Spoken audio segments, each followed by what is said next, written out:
Why is the Oort cloud a sphere? Will Betelgeuse turn into a black hole? And how are scientists so sure about dark matter? All this and more in this week's question show. It's time for the question show. Your questions, my answers. As always, wherever you are across my channel, if a question pops into your brain, just write it down. I will gather them up and I will answer them here. But in addition to you putting your questions into any of the YouTube comment places that you find, just tuck them in there. You can also join the live show, and we record this show every Monday at 5 p.m. Pacific time right here on YouTube. So go ahead, give yourself some kind of reminder for the next 5 p.m. that will occur in your dimension, and come and join us for the live show. It's a lot of fun. All right, let's get into the questions. Paul Davis, 1943. Why is the Oort cloud a sphere when everything else in the solar system is a disk? Yeah, so when you look at the solar system, the sun and all of the planets are roughly lined up. And in fact, all of the moons are roughly lined up around all of the planets. The whole thing is in this flattened disk. And this is a clue to the formation of the solar system, that it formed out of this large blob of gas and dust. And as it sort of brought itself down in gravitationally, it started to rotate and spin. And as it spun faster, it flattened out like pizza dough, like a skater pulling in their arms. You know, you've heard all of the analogies, I'm sure. And then you got all of the planets forming in that disk, and then they, in their little flattened blobs, created their moons. And so you've got this sort of, everything is aligned in this disk. And you're absolutely right that the Oort cloud, which is of course this cloud of comets that surrounds the solar system, is more in a spherical form. And so, you know, we can't observe the Oort cloud directly. We can only observe it indirectly. What we see are these comets that are falling down into the inner solar system, many of which are doing this for the first time in their entire history, 4.5 billion years since the solar system formed. And they make this one trip past the sun and then they fly back out. It can take them hundreds of thousands of years to make this journey from the Oort cloud down. And the Oort cloud extends out really far, like 50,000 astronomical units far, like maybe halfway to Proxima Centauri. So like a couple of light years away, there are theoretically Oort cloud objects out there. And that there is probably a similar Oort cloud around Proxima Centauri and one around the twin stars of Alpha Centauri, and then all other star systems out there. And a couple of the clues that we get that these other Oort clouds exist is that we have seen interstellar objects passing through the solar system. So you've got Oumuamua, you've got Comet Borisov. Both of these were on interstellar trajectories. They came from another star system. And therein lies the clue for why the Oort cloud is spherical compared to a flattened disk. So the thought is that when the Oort cloud formed, you got this material that was ejected out of the inner solar system through interactions. Like you've got these large moons around Jupiter, Europa, Ganymede, right? These giant moons made of ice. They are kind of like comets, but with all the gravitational interactions, you got these objects being ejected out into the outer stretches of the solar system. And a lot of them would have then just come back down inside and crash back into the sun or one of these other planets. But some of them were able to kind of get so far out and interact with other objects gravitationally and interact with the other stars that are nearby, that they just kind of are hovering around, that everything is kind of balanced out. And now they're just this sphere that is slowly spreading out around the sun. Like a lot can happen in 4.5 billion years. And so the main reason why you get this spherical shape is that you've got these interactions between these stars as they are coming close to each other, relatively close to each other, in some cases passing through each other's Oort clouds. And the Oort cloud that remains is just the remnants of all of these interactions over the course of 4.5 billion years of all these stars that came really close to each other. And it's estimated that there were like 100 times the mass of the Earth that was ejected out into space during the solar system's formation. And we see that in the form of interstellar objects that are passing into our solar system. The big thought is, at the beginning, when the sun and the planets formed, it formed in a stellar nebula. There were hundreds, maybe 1,000 sibling stars in our region, and they were packed together pretty closely together. And so you got all of these stars forming all of their planets, all of their icy objects. The icy objects were flying out. The stars were buzzing around each other, gravitationally interacting, and you got this sphere of icy objects surrounding the solar system that then has remained for 4.5 billion years since the solar system formed. I'm sure you've noticed the Star Wars planet that appeared above my name. What was it, like Tatooine, I think? So there will be another Star Wars planet that will appear above my shoulder through each one of the questions that we do during the show. And this is a way for you to vote, to tell us which of the questions you thought was the best, which answer you thought was the best, which combination, whatever entertained you. Let us know in the comments down below. Just put in the name of the planet and then go ahead and put in your question or just the name of the planet, and we will tabulate all of those votes up and we will celebrate the winner next week. And the winner last week was Tom's Cubes and Games, talking about this rise of artificial intelligence, spam science videos on YouTube, and talking about the video that Kyle Hill made about it. And that was the last question of the show, and yet that was the one that was most voted. So it is a big problem. Go watch Kyle Hill's video about it and take the actions that he recommends. And YouTube, I hope you're watching and come up with a solution for this, because I think this is existential for you.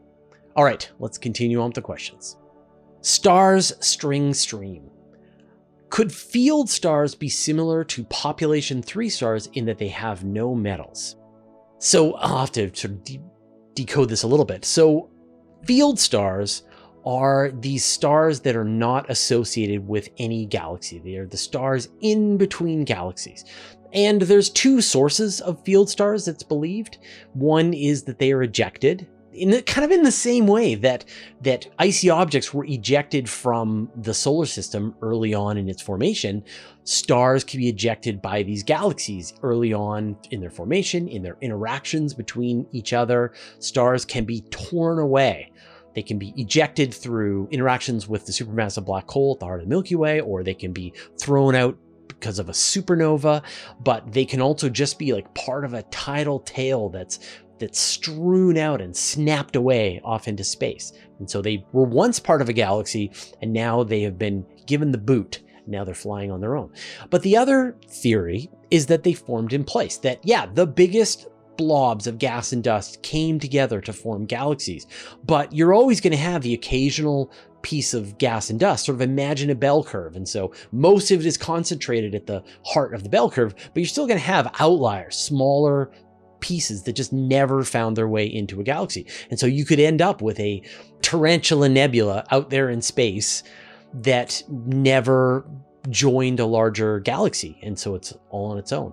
And there's some really interesting evidence for this, but astronomers are still kind of on the fence whether or not some of these stars could form sort of in situ out there in space. There's a type of star called an O star. It's a very hot star, and astronomers have done observations where they've detected these O stars pretty far away from any nearby galaxy. And the reason is because they're visible, like they're one of the hotter, brighter stars, and so you can see them. But the assumption is statistically for every O star that you see, because these things die very quickly as a supernova, there are going to be a lot more of the G stars like the sun, M dwarfs around them, and there could be a lot of them out there. But the question you're asking is like, would they be like the population 3 stars? And the population 3 stars, of course, are the first stars in the universe, the ones that formed out of the primordial hydrogen and helium left over from the Big Bang. And we've never seen those stars directly, but we have inferred that they exist because we know the Big Bang started with hydrogen and helium. We see lots of clouds and gas left over from the Big Bang. And then we see that the current generation of stars contain the ashes, the bones of previous stars. And so the assumption is this had happened. And so we don't know. I mean, this is a good question. We don't know if there's a lot of star formation out there.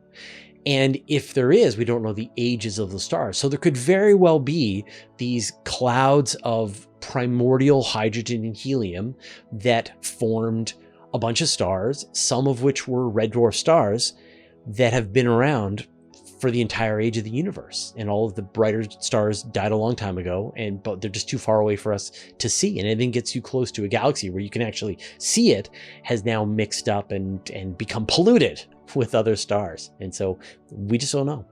I chose this question as well because I kind of want to talk about population 3 stars a bit. And that's because there's just so many papers that are coming out now about population 3 stars thanks to JWST. Like, there's too many to count, and I'm really excited. It feels like it's one of those observations that we knew was right at the very limits of what JWST can do, and now we're seeing a lot of that results. We're seeing the after effects of these population 3 stars. We're seeing the kinds of radiation that those population 3 stars would give off after they've gone supernova. And so it feels like, of all of the mysteries in astronomy, this one is within our grasp now. And so stay tuned. It's going to be unfolding really quickly, I think, at this point. Like, I think we had 3 or 4 stories last week about JWST observations of population 3 stars. And I'm seeing so many papers in Archive and other journals and stuff. So it's a pretty great time for this field. Martin Charles, 1121. Will Betelgeuse turn into a black hole? We don't know. Man, is that what this episode is? We don't know. We don't know. So the problem is the Betelgeuse is right at the line for the mass of stars that will form either a neutron star or a black hole. You need a star that is about 10 to 25 times the mass of the sun to turn into a neutron star. So it depends on how much of the mass of Betelgeuse is lost. Like, it's between 12 and 20, but it could be a little more massive than that. So it could very well, and it sort of depends on how much of the mass of the star is thrown out through its stellar winds. Like, if Betelgeuse was above 25 times the mass of the sun, then it would absolutely be turning into a black hole. But because it's less, now it just matters is how much of its mass is it's going to be sloughing off as it's going through this red giant phase. And it's already thrown a ton of material out into space around it in this expanding nebula of material. And it all depends on how much mass it sheds off into space before it finally runs out of fuel in its core, collapses down, forms either a neutron star or a black hole, and then detonates as a supernova. And so I guess better measurements of its current mass and knowing where it is in its life cycle would tell us whether or not it's going to turn into a neutron star or a black hole. But for now, it's too close to call. Forma Rosa Studio. If a bunch of mass in one place creates a black hole, how did the Big Bang happen? Would it not be able to escape? So this is the classic question. Why didn't the Big Bang just collapse back down into a black hole? And there's a really weird coincidence that if you take all of the mass in the entire observable universe, all the stars, the galaxy, all of the light, all of the dark matter, and you add up all of that mass, you get a black hole with an event horizon that is roughly the size of the universe. And so, are we living in a black hole? And so I get this question all the time. And so back to last week's question show, which of course, I'm sure you watched, the universe is maybe infinite, was maybe infinite before the Big Bang and is still maybe infinite to this day. And so in order to get a black hole, you need to have a local density that is high enough for it to form a black hole. You could have an average density be much higher than what it would take to form a black hole, but it's not going to form a black hole because you don't have this overdensity and underdensity where the material can collapse. So if you've got this side over here and this side over here, and they're pulling in opposite directions, and this side over here and this side, they're pulling in opposite directions, it can never find a place to collapse into a black hole if it's perfectly smooth. And so if the universe was uniform enough and sort of went on forever, then there was no place where the black hole could form. Now, there are some theories that there were minor overdensities and underdensities in various places. And so we might have gotten some primordial black holes that formed shortly after the Big Bang, but there wasn't enough of an overdensity or underdensity. But you're absolutely right. Like if the entire observable universe is all there was, then that would have formed into a black hole. It would have appeared and it would have just gone into a black hole. But it's not all there was. There was more. all around, balancing everything out. And so there was no one place where everything could turn into a black hole. Emil Goyal, how are scientists so sure about dark matter? Could it be some other mass that acts this way? So I want to direct you to one of the best astronomy related channels on YouTube, which is A. Collier Astro. And she is an astronomer and really knows her stuff and is also really good at presenting a lot of these ideas. And she did a great video, sort of goes into depth about this idea of dark matter. That dark matter is not a theory. Dark matter is an observation. It's the most coherent, tightest, well-said thing on dark matter that I've ever heard. And so I'm going to steal it, but I'm going to give her attribution every single time that I can. So I'll put a link to the show notes, and I'll put a link here so you can watch her video, and you know, where she lays out all of the the real pillars of observation for dark matter. But the gist of this is that, so when I say that dark matter is an observation, all it is, and you know, I can give you 1,000 observations of examples of what an observation is. You notice there's nothing in your fridge. That is an observation.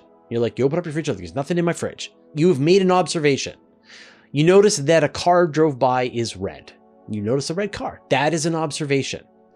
And the discovery of dark matter is an observation. So astronomers went to measure the rotation rate of galaxies, and they measured the mass of the galaxies, and they found that the rotation rate was too fast, and these galaxies should be tearing themselves apart. That is an observation. They looked into the cosmic microwave background radiation, and it only works if there is dark matter there. It's an observation. They watched the motions of various galaxies in the bullet cluster and all the gravitational lensing around it, and how the stars and the dark matter separated from the gas and dust, and that is an observation. So that's it. Like literally that's all. Now it has a name, dark matter, but it's just a way to kind of grab all of these observations that are kind of related and put them into a basket together and go, what's this? Right? We've made all these observations, and there is something here that's more than we understand. So like, it's really important. And so a lot of people say like, oh, astronomers, they're just making up this thing called dark matter because they need more money, or they're trying to come up with some form of religion of their own. And so they come up with dark matter or whatever, right?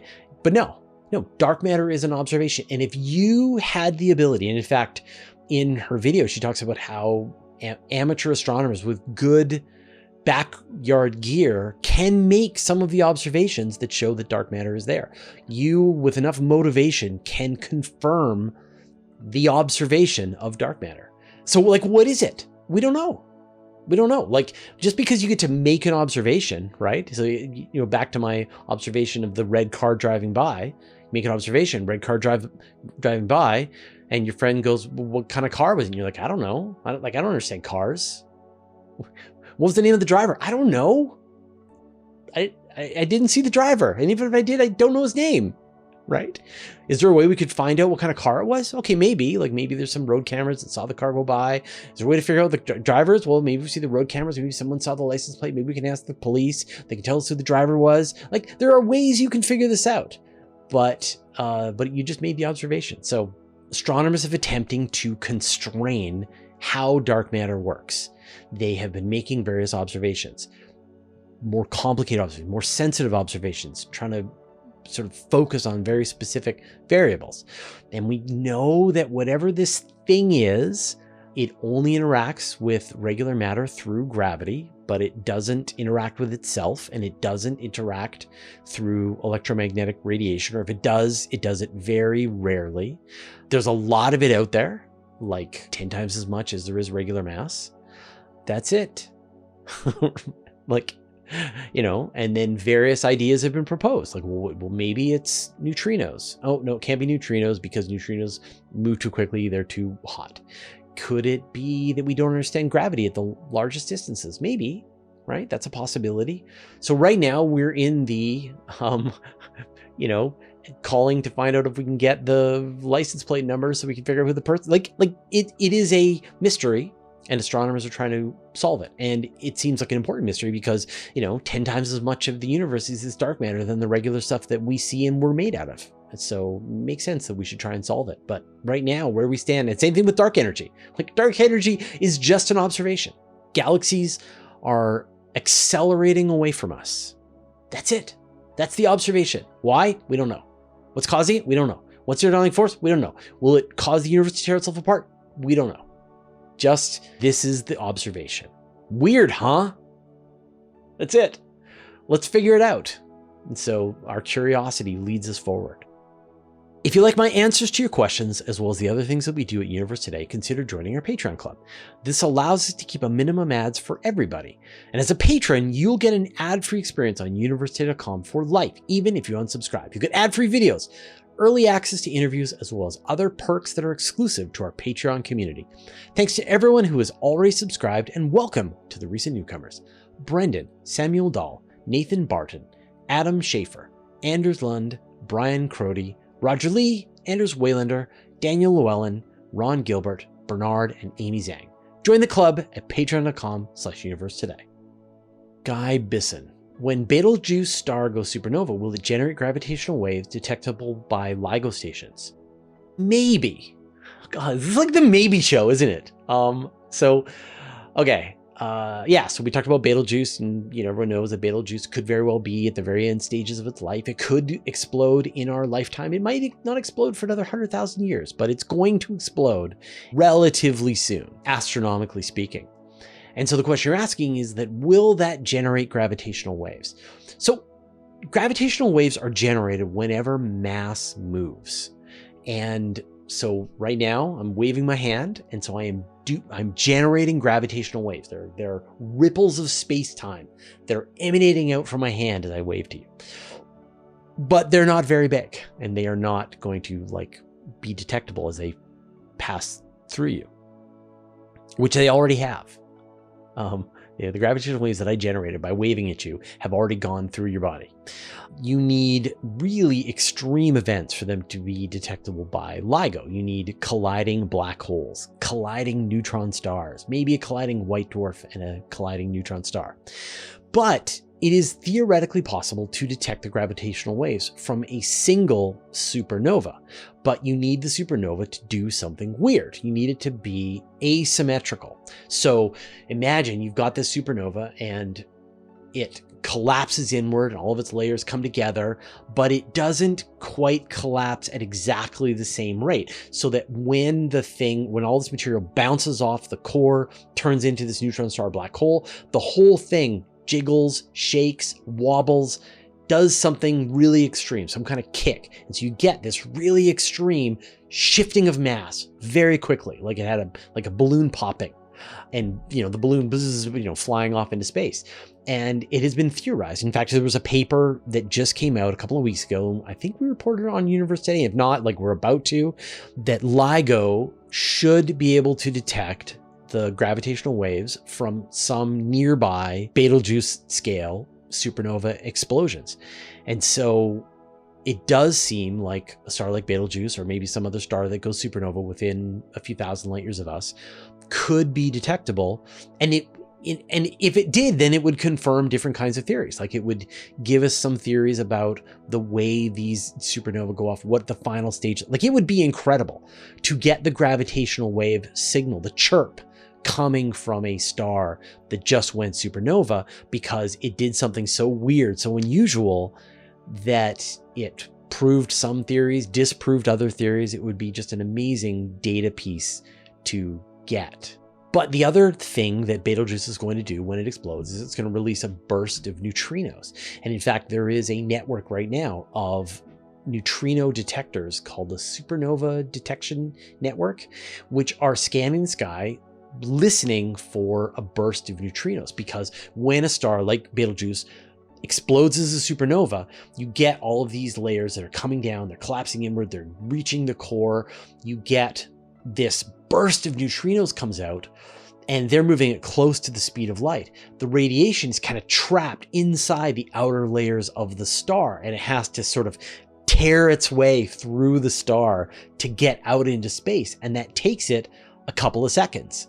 And so we would see the gravitational waves come first, then moments later, we would see the neutrinos come at us. And then a few seconds after that, we would see the light of the supernova itself. And so in theory, the gravitational waves could give us this early warning signal that, okay, Betelgeuse went off, and confirmed by the neutrinos. And then we turn our telescopes and watch Betelgeuse actually explode. Avo third, when the poles change here, will all compasses be wrong? Yeah, when the poles flip, then the compasses will be wrong. But in fact, we're in this process of the wronging of compasses already.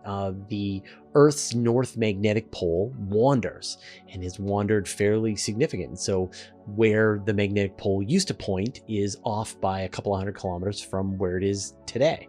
But in theory, we've never seen this practically, but when the Earth's magnetic pole actually flips, you're going to get this sort of, if you look at the sun as an analog, where what started as a very sharp pole starts to kind of get these magnetic field lines that start to sort of get all more tangled up and appear at sort of farther locations down, lower latitudes. And then you've got this period where the magnetic field lines are all jumbled across the whole star, and then they start to untangle, but now they're flipped vertically, and now the south magnetic pole is the top of the planet and the north magnetic pole is at the bottom of the planet. And so your compass will get worse and worse and worse, and then your compass will be useless, and then your compass will get better and better and better, and then your compass will be backwards. Haynes, how is the size of a Lagrange point determined? Is it the mass of the planet, for instance, and is the boundary like a fine line, or is it a gradient? Yes, Lagrange point question. It's been so long. I feel like we had answered them all, but it turns out more have come. So a Lagrange point is a misnomer. It is not a point. It is a blob. But Lagrange blob, nobody liked that idea. So, and this is because nothing in the solar system is perfect. Earth has an elliptical orbit around the sun. The moon follows an elliptical path around the Earth. Mars follows an elliptical path. Jupiter follows an elliptical path. These planets interact with each other, and they make the locations of the Lagrange points more like blobs. So there are the 3 points that are lined up between, say, the Earth and the sun.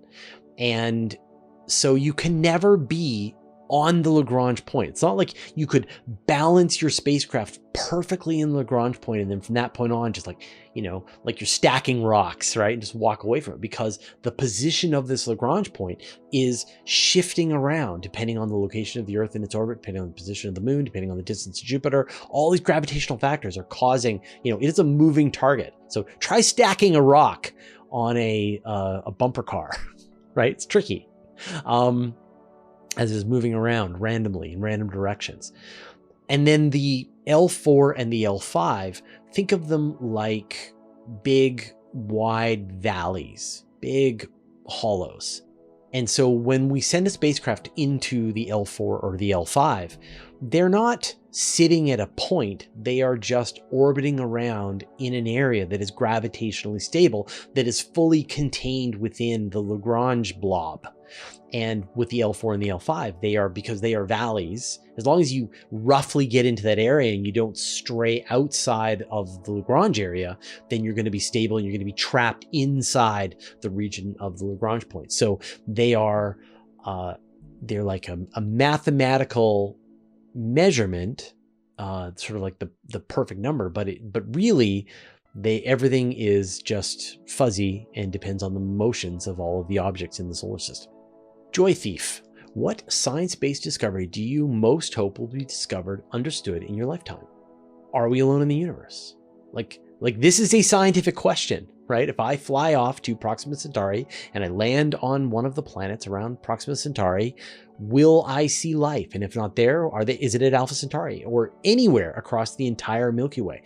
This is the question that I think is one of the most fundamental, most important questions that we can possibly ask. And it is a scientific question. And I would love to know the answer.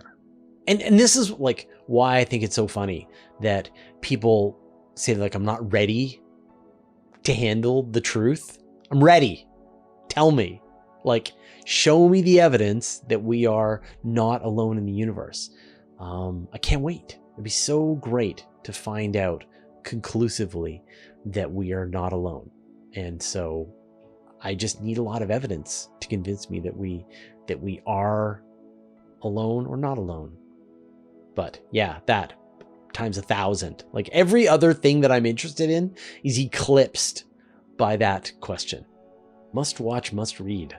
I recently read a novel where astronauts travel so far they eventually go through the heliospheric termination shock and some scary things happen. Can we safely pass that threshold? Sure, yeah. So the termination shock, or the heliosphere, is this region around the sun where the solar wind is heading out away from the sun, and you can imagine sort of like the wind from the sun is the dominant particles that are streaming past you. And then you get to a point, every star has this bubble around it of the solar wind that is puffing out at all times. And if you sort of zoom out, these bubbles from the different stars are going to be interacting with each other. And so you get far enough away from the sun, you're going to pass through the heliosphere.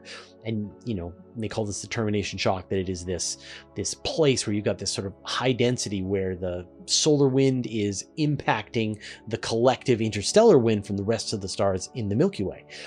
Yeah, it would be fine. Like if you can handle flying out in deep space away from the sun, and you can handle the solar wind and you can handle the cosmic rays, then the interstellar winds are fine.